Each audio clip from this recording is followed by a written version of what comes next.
Hello, our group. We are going to be presenting on Intermountain Nutrition. My name is Denton, I'm Michael. I'm Cade. And I'm Clement. and we'll be presenting on our analysis of the company.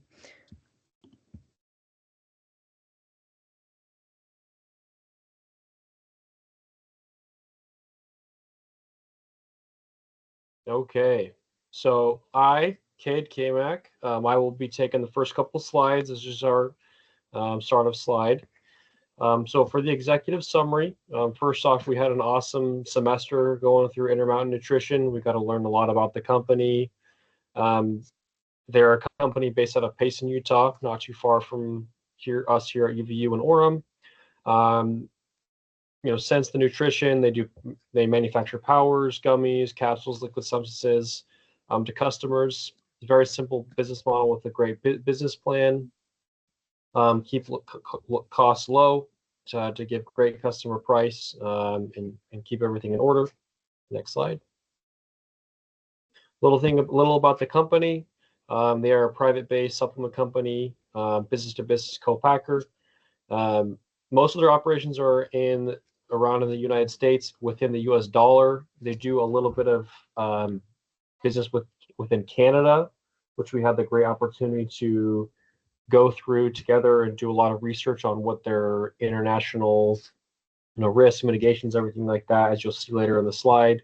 But Canada is basically the only other country that they do business with. As far as some of the risks, any company that does international business is going to have some form of risks. As you can see there, credit risk is a big one. Really, any company does it. Just mainly means that making sure that their clients pay. Just to each consumer, small consumers is not that big of a deal, but anytime there's big orders that come through, there's a lot more risk involved with that, just because send large invoices. A lot of companies don't pay on time. That's a big risk. Foreign exchange risk mainly has to deal with the Canadian dollar because they're doing business with Canada. Just kind of depends on inflation between our dollar and theirs. That always brings risk with losing out on money. Shipping risk just comes with any type of e-commerce. Anytime you're sending to and from, you can get damaged. It can be use too much or put too much product, too little product to make the customer upset. Just having to ship, so that can become a lot of a risk there. And then just simple operational risks that every company has to go through. Just with employees, sending money, all that stuff. That's what's going to comes along with risk for Intermountain Nutrition. Alrighty, so my name is Clement. As I mentioned before, I'm going to go over some of the operating differences that Intermountain Nutrition has to deal with dealing in different countries. So mostly it has to do with Canada. Since Canada isn't too different culturally than America, their home country, the political climate recently has been really the biggest source of operating differences that they had to deal with. Those had to do with especially the potential tariff war is going to happen with political differences. And yeah, so that's the big part. So those brought economic challenges depending on uncertainty if certain tariffs were going to impact their business or their exportations, but those are just up in the air for now. There is an election actually on April 28th, that is today, in Canada, that might have an impact for Intermountain Nutrition. Then for the operating differences, depending on which country they operate, regulation agencies are really the body that's going to impact them the most. What I mean by that is like the FDA or Health Canada, or what will direct what they can sell and how they need to product, and some of the certifications they're going to need. So that's why operating differences, that's what they have to deal with pretty much. Next slide. Now, as for risk mitigation tools, so Kate mentioned some of the risks, the major risks that impacted Intermountain Nutrition. Those are really common to most companies. But since Intermountain Nutrition is mostly a business-to-business operator. They sell a lot in bulk to very limited clients. It's not like an e-commerce where they sell to different small clients everywhere. So some of the most important things are credit risks. To mitigate that, the ones that are on a slide, so forward bills of negotiation, letters of credit, and discounting are ways to avoid credit risk where they can receive payments from their few but important customers.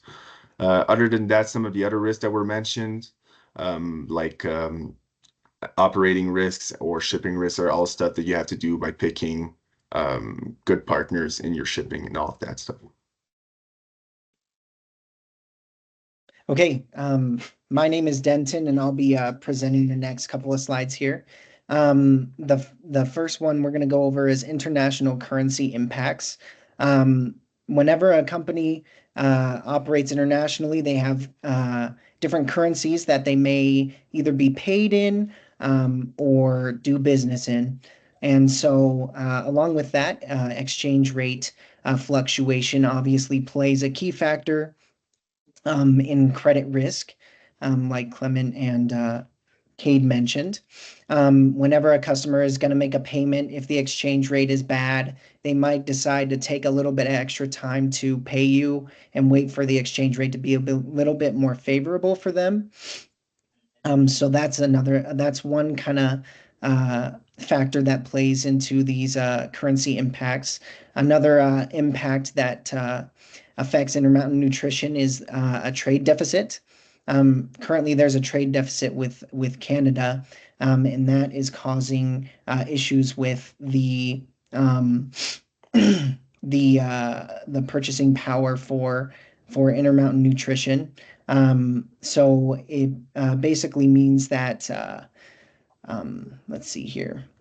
In the deficit, the US dollar is weakening and could cause Canada to their products to cost more. Another issue, like Clement mentioned, are the tariffs. Obviously, tariffs play a large role in an internationally operating company. Anytime they're shipping their product, it can be tariffed, and that can obviously increase costs, and that could lead them to want to avoid doing business in that country if their costs don't match up with their goals and what they're trying to reach. Other factors that play a role are inflation and interest rate fluctuation. Obviously, inflation can mess with your business model and your cost calculations, as well as the interest rate fluctuations. The Federal Reserve changing the interest rate based on the market can also pose a great risk to your company. So along with those risks, there are some tools that Intermountain Nutrition is equipped with, namely fundamental and technical analysis, as well as long-term analysis, exchange rate forecasting, and the inflation rate in Canada, obviously being a little bit higher than the US dollar, is beneficial for Intermountain Nutrition because that means that the US dollar is going to be stronger and stronger year after year versus the Canadian dollar, assuming that these inflation rates stay the same.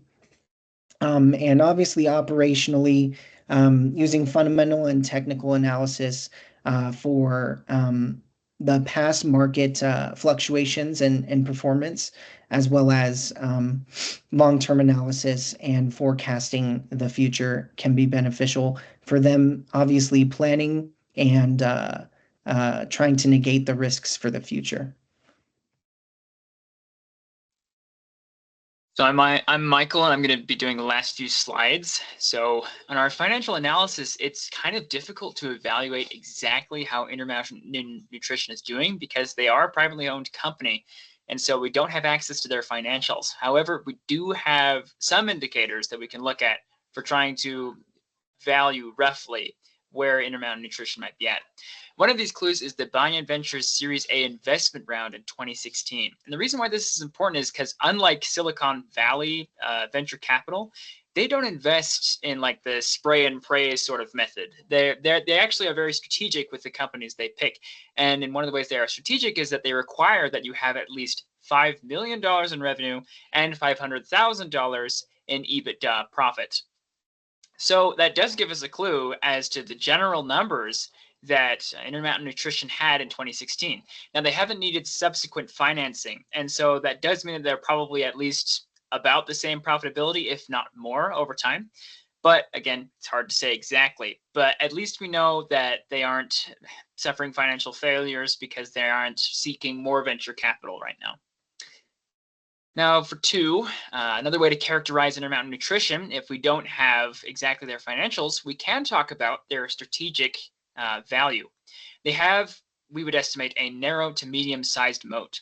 The reason why that is because they have so many certifications. They can offer for halal, for kosher, for NCPR, or any sort of certification you could want for your supplements. That means that they can have a huge variety of customers with a lot of specifications. This gives them an advantage over a lot of their competitors who do not have all of these advantages. Another advantage they have is that they actually have a very large manufacturing facility compared to a lot of facilities that people make supplements at. And this means that they have better economies of scale for large customers. And that's another thing that contributes to the size of their moat and competitive advantage. Three, there is significant risk with any company nowadays, and that can be with tariff troubles with Canada and unforeseen political consequences. One of these consequences was the massive depreciation of the dollar in the past few months. It declined about 9%, and it's hard to say exactly how that impacts Intermountain Nutrition, because on the one hand, a weaker dollar could mean that Intermountain Nutrition products become more competitive in a Canadian market. But on the other hand, a lot of their business is domestic, and so it can make it so if the dollar becomes too volatile, people will not be able to trade in the U.S. as much. Overall economic decline. So yeah, it's hard to say exactly how Intermountain Nutrition benefits or not, but there are opportunities and there are risks. So for potential valuation, I basically did a DCF of assuming they had at least $500,000 in profits for a few years.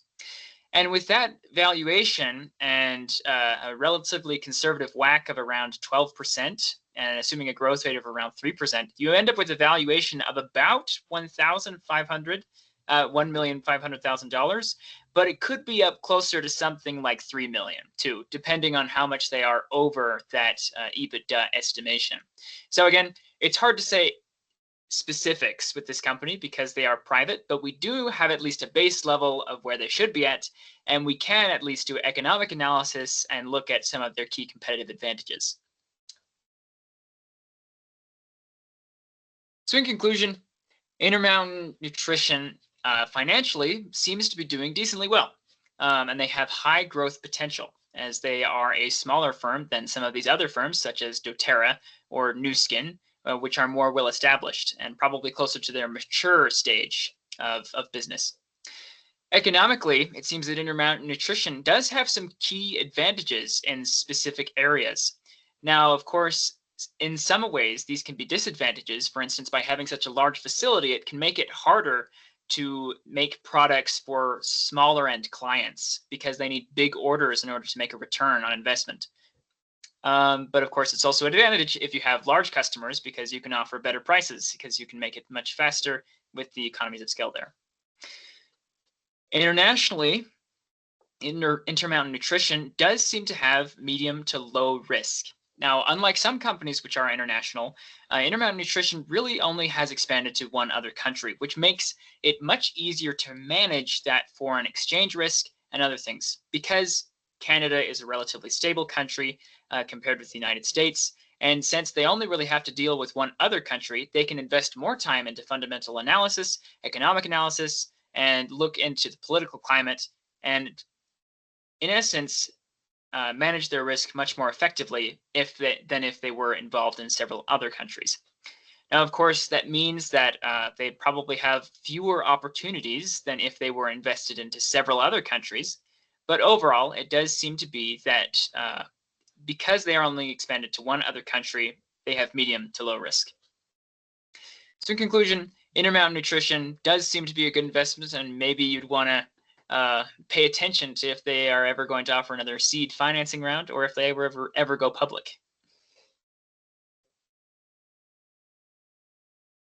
Okay. Well, perfect. Thank you so much for your time. I'm very happy that we were able to present on Intermountain Nutrition. And we look forward to hearing back. Thank you so much. Thank you, Professor. Thank you.